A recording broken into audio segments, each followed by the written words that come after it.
So the history of the winery starts pretty much at 1986. It was my father who started the winery. So he started winemaking in France. He was based in Dijon, and he was the first in our family to start working with wine. My grandfather had no connection with vineyards, no connection with the wine. So after starting winemaking, he came back to Greece, worked with a few wineries, and then he decided he wanted to start making his own wine. So he came back to Argos, where it was the town he grew up, his birth town.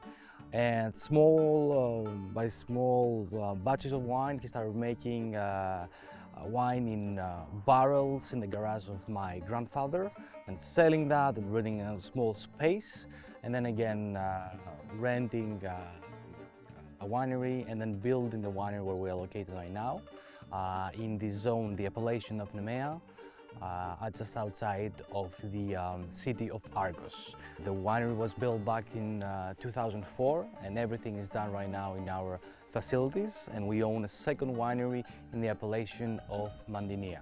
So these are the two most important appellations in the Peloponnese, so south of Greece. One is Nemea and the other one is Mantinia. So the Peloponnese is on the south part of Greece. If we think about Greece, we have on the other hand the mainland and the islands, and somewhere almost in between there is Athens. We're located in the south of Athens, about 1 hour and 30 minutes away. Peloponnese is almost an island. This is a very big piece of land that is connected to the mainland of Greece with just one tiny bridge. So it's basically a peninsula.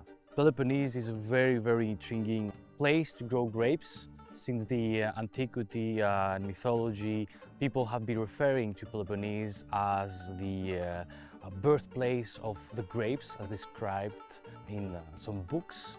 And it is a region that is covered pretty much 70 to 80% by mountains. And that for us is a very big advantage, as it allows us to grow grapes in different altitudes and then battling the heat and really high temperatures sometimes that we get during the summer. The altitude is always a very good solution for us to be able to grow our grapes. Our aim when making wine is always to learn more about the variety and show that variety. Try to take what we see in the vineyard and take it into our winery and make it express itself and show how every variety has its own characteristics, and we try to have our wines being clean, being able to express the fruit itself, being able to express the variety, and most important, the place where the variety comes from. It can be from Nemea, it can be from 3,000 feet, 1,000 meters of altitude, it can be from Mantinia, where Moschofilero is grown. We always try to have the variety in front, and we love when people are able to try our wines, smell them, taste them, and understand where they're coming from and how this variety is expressed, the fruits, the aromas, the characteristics, all the tannins.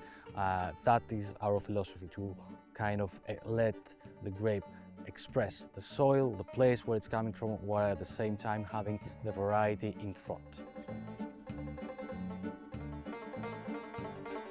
At the 80s, we were talking about 5 to 10 wineries, and today there are more than 1,000 different wineries all spread around Greece, the islands, the mainlands, south, north, everywhere.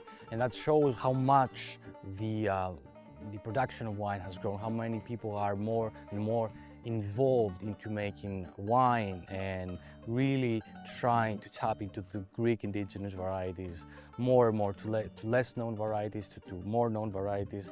And we're seeing that Greek wine has right now really, really strong momentum. People are starting to understanding it, falling in love with it. We can see, for instance, Santorini and Agiorgitiko, which are right now the most known varieties and appellation, and people are visiting Santorini, they're falling in love with wines and coming back to their countries, and they're asking for more and more Greek wine. You can see how people are into learning and finding out about new varieties that they didn't know before. And that's for us the biggest advantage of the Greek wines. You can also see that if you think about maybe Michelin star restaurants, if you were to visit them maybe 20 years ago, 30 years ago, you will barely see any Greek wines on that list. And today, almost every single Michelin star we can think of has Greek wines, considered to be a very interesting place where wines come from, and they're always trying to show what Greece is making and pair with that amazing food that they're making.